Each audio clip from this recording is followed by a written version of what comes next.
आपण कोंबडी चांगली धुवून घेतलेली आहे। आता आपण व्हिनेगरच्या पाण्यात 1 तास ठेवायची आहे। मी व्हिनेगर घेतलेलं आहे ते पाण्यामध्ये घालणार आहे, ते पाहू शकता तुम्ही 4 चमचे घाला, मी अंदाजे घालते।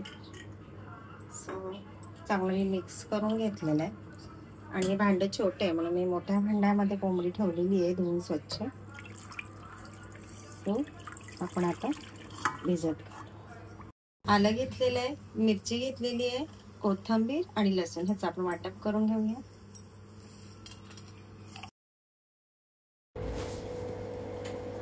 वाटण अगदी बारीक वाटून घ्यायचं आहे।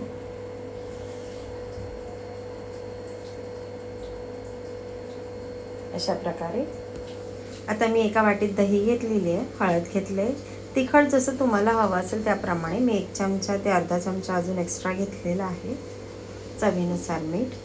हे सर्व आपल्याला मिक्स करून घ्यायचं आहे।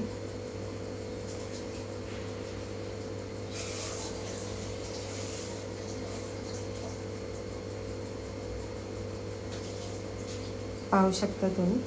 आता जे आलं, लसूण, कोथिंबीर आणि मिरची जे घालून आपण वाटण केलेलं आहे ते चांगलं कोंबडीला लावून घेऊया, चिकनला व्यवस्थितपणे लावून घेऊ।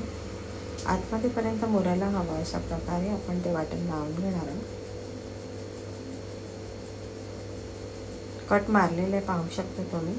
पण अशी कोंबडी तुम्ही बनवून बघा, म्हणजे असं चिकन तुम्ही बनवून बघा, सुकं खूप छान होतं, अगदी टेस्टी होतं, मला खूप आवडेल।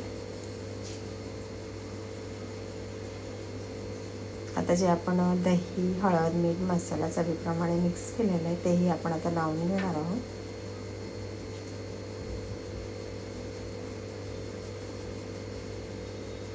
दहा ते 15 मिनिटं आपल्याला असंच ठेवायचं आहे।